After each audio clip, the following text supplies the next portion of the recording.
Welcome to the Euromaxx highlights. My name's Louise Houghton, and here is what we've got in store for you. Fashion icon. A new museum in Paris honours the legacy of Yves Saint Laurent. Lego Vision. The new building by Danish star architect Bjarke Ingels. And Physical Illusions. Body painting by Serbian artist Mirjana Milosevic. He was one of the most famous fashion designers in the world, Yves Saint Laurent. The French designer started his career at Dior in 1957. 4 years later, he founded his own label. For many years, he worked in Paris in a corner building near the Eiffel Tower, and this house has now opened its doors to the public. Yves Saint Laurent spent the better part of 28 years here. In this room, he sketched his designs and held his fittings. Various personal belongings lie strewn around the desk, as if he'd just left the room. The effect is intentional. Saint Laurent's former company headquarters has now become a museum. The concept is to leave visitors with an authentic sense of the place. His chair, his smock. The desk is full of things he kept around all his life that were very dear to him, like the pug figures that stand for his dogs. We wanted it to be more than a museum of fashion, more like a place of remembrance and a historical museum. We're trying to recreate something that doesn't exist anymore, a time when haute couture played a major role, when collections were developed in a very particular way.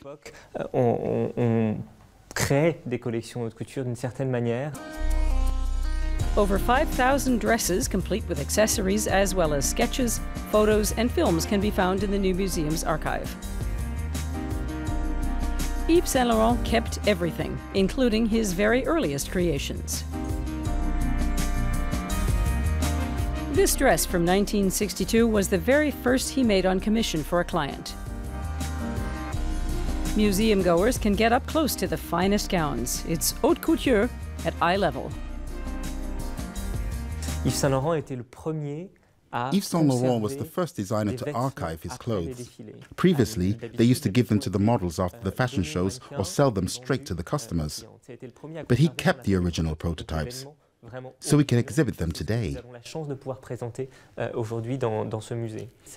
He was also the first designer to stage his fashion shows in other venues, instead of at his couture house, in a hotel, for instance. That made them an event, and they still are today. In 2002, the first rock star designer took his leave of the fashion world with a grand show. He passed on 6 years later at age 71. In 2014, his partner, both professionally and in private, Pierre Berger, conceived the museum project. To Berger, Yves Saint Laurent was an exceptionally rare talent. He left a colossal legacy and has had a huge influence on society. If fashion were about nothing but creating a certain aesthetic and dressing wealthy ladies, it would have no real significance. But fashion is a lot more than that.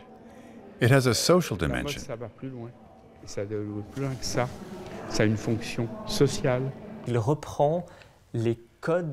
Yves Saint Laurent took pieces from men's fashion, like the tuxedo or the overall, and transformed them and made them wearable for women.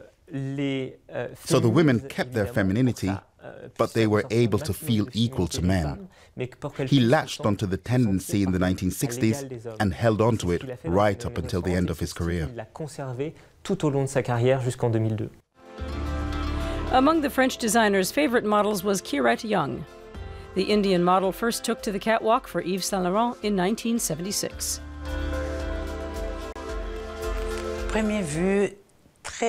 At first glance, Yves Saint Laurent made a very reserved and shy impression on people.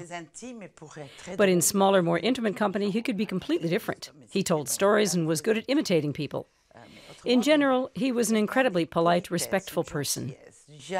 In the 13 years I worked for him, he never acted like a star.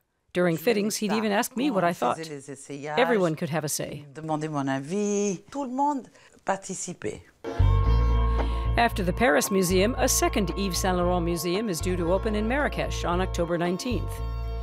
The fashion designer was born in Algeria and spent a great deal of time in Morocco, an influence that could be spotted in his creations.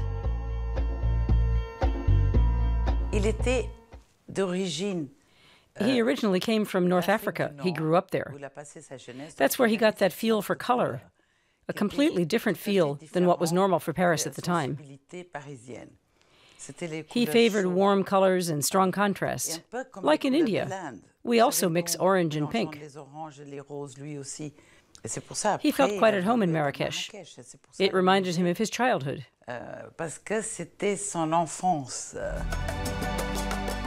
Pierre Berger will never see the two new museums opened. He passed away on September 8th. But his greatest wish has been granted. He's made Yves Saint Laurent, the artist and visionary, the first fashion designer to have not one but two museums devoted to him.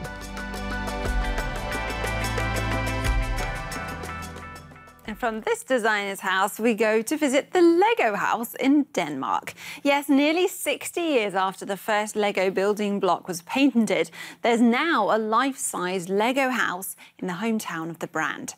It was designed by Denmark's most loved architect, Bjarke Ingels, and his firm, Big, who let their playful creativity run wild on this project. Huge and multicolored. The new Lego house in Billund, Denmark, looks like a gigantic version of a child's 21-brick Lego house.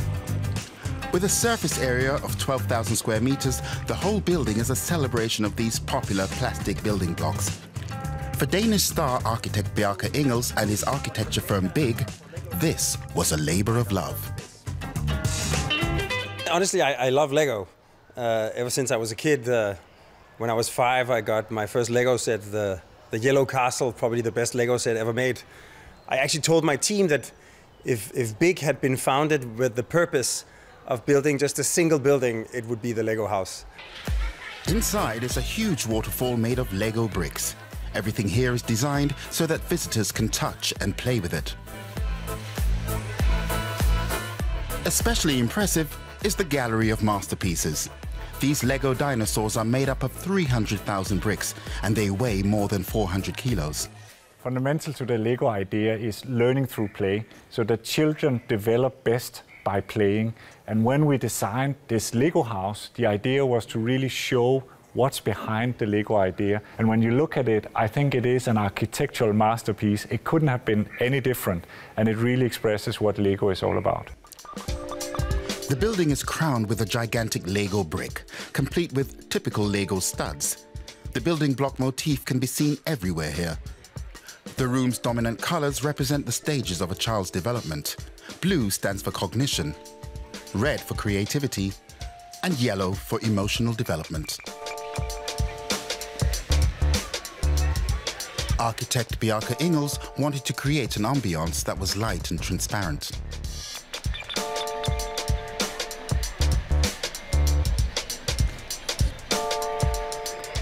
If you arrive and everything feels almost effortless, that there's a lightness and a playfulness in how it's done, and when you walk around here, it's sort of, oh yeah, of course, like everything flows very naturally. You have a feeling, the architects, they just stacked the Lego bricks and then they were done. When you come here now, the lightness and the effortlessness really strikes you, that you can't sense how much work actually got into this, because it really feels very simple. The Lego house, the newest sensation from the Big architecture firm, it's expected to draw 250,000 visitors a year. Among the first to come were Danish Crown Prince Frederik and his family, who arrived for the grand opening of the Lego house.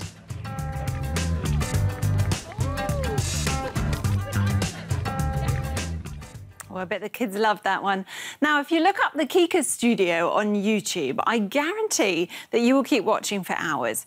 That's because Serbian makeup artist Mirjana Milosevic creates phenomenal illusions on her body. I've never seen anything quite like it.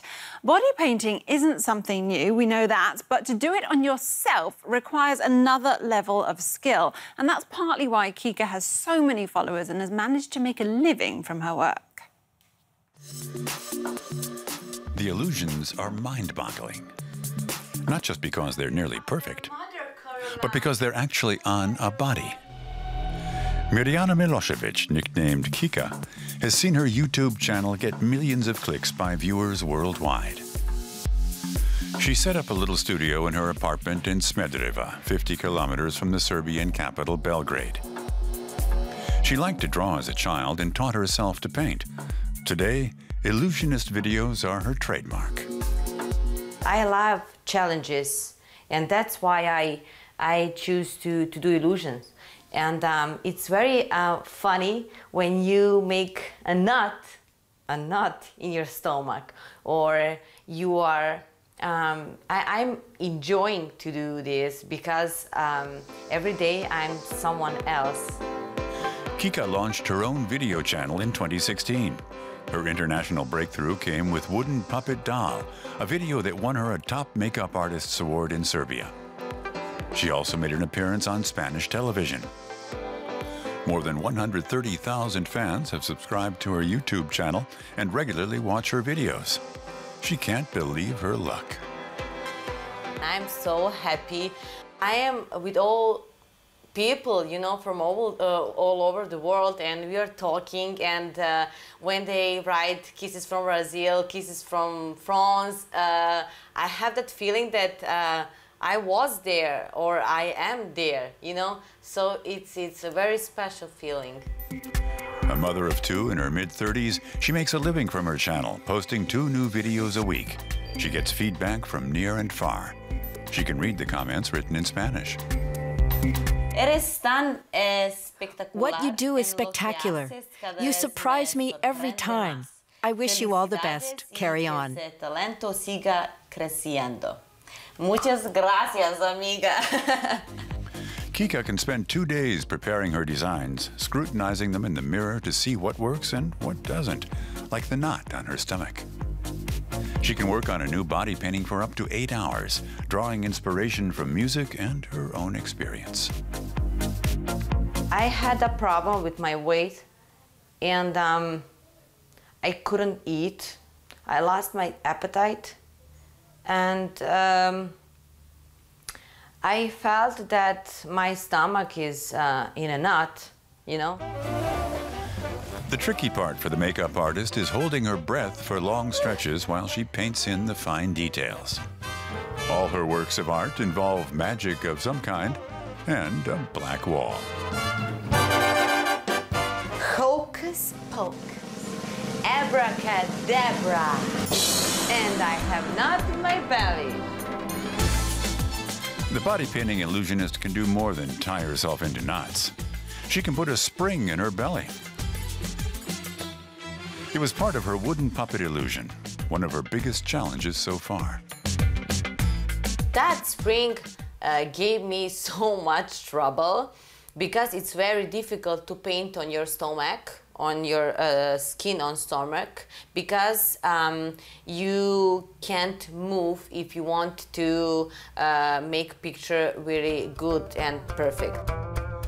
Kika is motivated to keep perfecting her body paintings by her dream of what the future could hold. My dream is one day to be on a red carpet and hold Oscar. Hollywood may or may not be on the horizon. In the meantime, she's busily creating body-painted art and tutorials for her fans. Among those who've shared Kika's videos is American actor Charlie Sheen. But she remains dedicated to perfecting her art. And she certainly isn't the type to lose her head over her success. Very witty there, our reporter.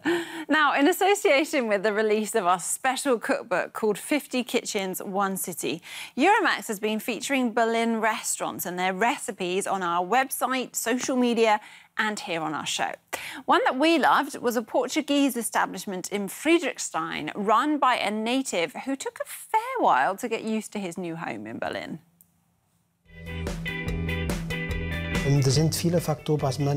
There are many things you have to overcome. First, the language. Then, if you're Portuguese, the climate. Then the way people are. And of course the weather.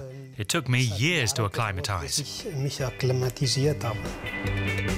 Fernando Almeida was born in northern Portugal in 1977. He grew up in Lisbon, the capital. After finishing school, he trained as a cook. He owes his passion for good food to his mother. As a child, he watched how she cooked. Fernando moved to Berlin when he was 21, working in various restaurants and as a DJ on the side, until he opened his Lisboa bar in 2010.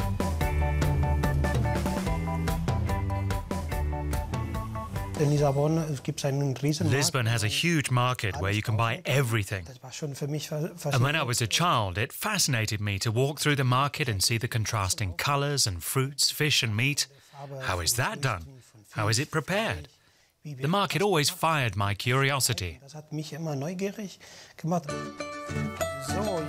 Portuguese cuisine is relatively unknown in Germany, and Fernando Almeida wants to change that. His emphasis is on the small dishes, the petiscos. They're served as appetizers, much like the Spanish tapas. And in Portugal, they're part of every meal. All the wines served in his restaurant come from Portugal. In Portugal, people eat a lot. When I go home to visit my mum, she sees me taking a small plate of food and says, "Son, you'll starve to death. You have to eat something."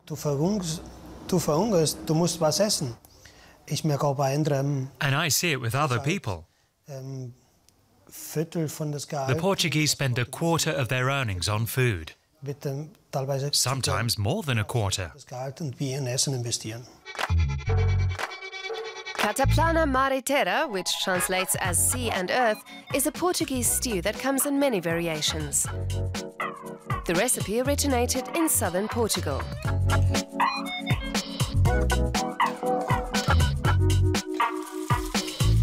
The dish is named after the pot it's prepared in, the cataplana.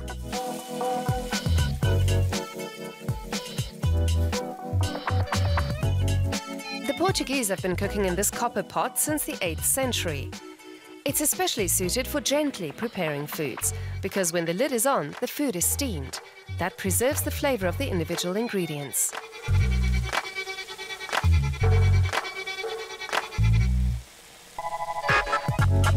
Portuguese cuisine is very varied. On the coast, people traditionally eat a lot of fish. In the interior, more meat comes to the table. What's special about Cataplana Mare Terra is that all the ingredients cook together with the meat, even the seafood. This is a typical Portuguese dish, very special. You mix the meat and the fish. I don't know why, but I do know that the Portuguese are always ready to try new things, just like in seafaring. The Portuguese were always willing to discover new land, even though the dangers were great at sea. That shaped Portuguese culture.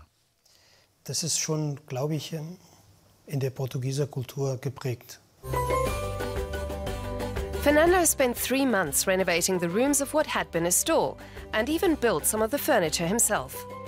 He wanted a rustic ambience, like in a country inn in Portugal. His small restaurant has room for 35 guests. Many come specifically for Fernando's homemade pastel de nata, a traditional pudding tartlet. The Lisboa bar is located on Boxhagenerplatz in Friedrichshain district. It's the only Portuguese restaurant in this district, which is home to many young people, students and families. I really like Friedrichshain. There's a certain freedom here. People do what they want. It's still very much an alternative neighborhood. Not so shishi. And I really like the mix of people that come here. The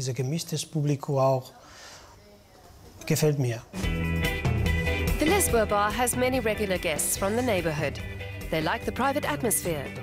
And when Fernando Almeida has time, he brings the food to the table himself. Olá, eu cozinhei para vocês hoje cataplana mar e terra. Espero que tenham gostado. Bom apetite. Certainly looks good. Now, what makes a city worth living in? The prices, the greenery, the transport system? Well, the British lifestyle magazine Monocle has recently published a ranking of the top 25 most popular cities to live in. So many went into consideration leisure, pollution, traffic, travel, as well as the price of coffee. The #1 spot went to Tokyo, Japan, but the Swiss city of Zurich featured in the top 10 too. So we paid it a visit. Zurich, Switzerland's biggest city and the country's financial capital. It regularly reaches the top 10 in surveys of the world's most livable cities. Lifestyle magazine Monocle has just placed Zurich at #8 in its latest Quality of Life city ranking. Editor-in-chief Tyler Brûlé says one reason is that everything here works like clockwork, a Swiss clock, of course. We think that great cities are friction-free, and that means public transport works, it means communications function, it means that you can have a really seamless existence in a city. You should be able to jump in a river or lake in the morning and have an easy commute to work and be in a great office environment. Zurich is home to a population of about 400,000. The old town is in the heart of the city and manages to combine the excitement of a big city with the charm of a village. And everything's easy to reach, even the Alps. Proximity to nature is another of Zurich's big attractions. It has Lake Zurich and the river Limmat on its doorstep. All this water is lovely to look at, and it's a key factor in quality of life. You can even take a boat across the Zurich if you want to get to the office. You have a swimmable lake. I think that's one of the great things. Come May, you see that Zurich really turns into a Mediterranean city.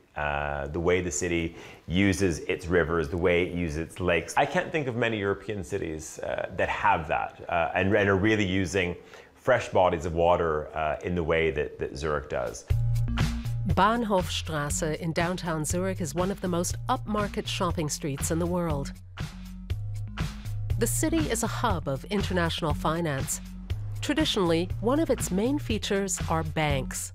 But Zurich is changing. A creative scene is flourishing and helping to regenerate neighborhoods that used to be run down and seedy. I think of all of the cities that we've looked at in our quality of life ranking, Zurich has witnessed the most extraordinary transformation. If I look back 15 years ago, 16 years ago, Zurich was still very buttoned up. That's changed now. And you see that because whole stretches of the city, the reinvention of Kreisvier, Kreis 3, these neighborhoods, which actually start to feel like a slightly more sanitized, Swissified version of Berlin. Kreisvier is the former red light district. These days, it's popular with a young crowd. And Google opened offices here in the summer. 2,000 people from around the world now work here. A spate of new hotels, restaurants and shops have opened, breathing new life into the neighborhood. A former pharmacy houses the ultra-hip Sura design store. Places like this are turning the area into Zurich's most cosmopolitan district. It's got good cafes, good nightclubs, good bars, very specialized fashion stores. It's a district that represents who we are. It's lively. It attracts a mixed crowd, and we feel very at home here. Monocle magazine also gives Zurich top marks for the 50+ theaters, museums, and opera houses here. They're part of what makes Zurich such a great place to live.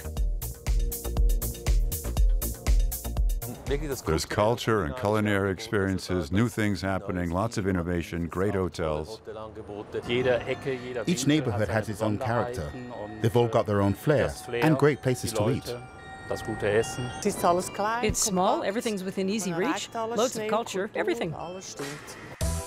It does have to be said that Zurich is also one of the most expensive cities in Europe. It could do with becoming more affordable, even Monocle says so. Apart from that, Zurich strikes the perfect balance between financial hub, modern metropolis, and small-town coziness.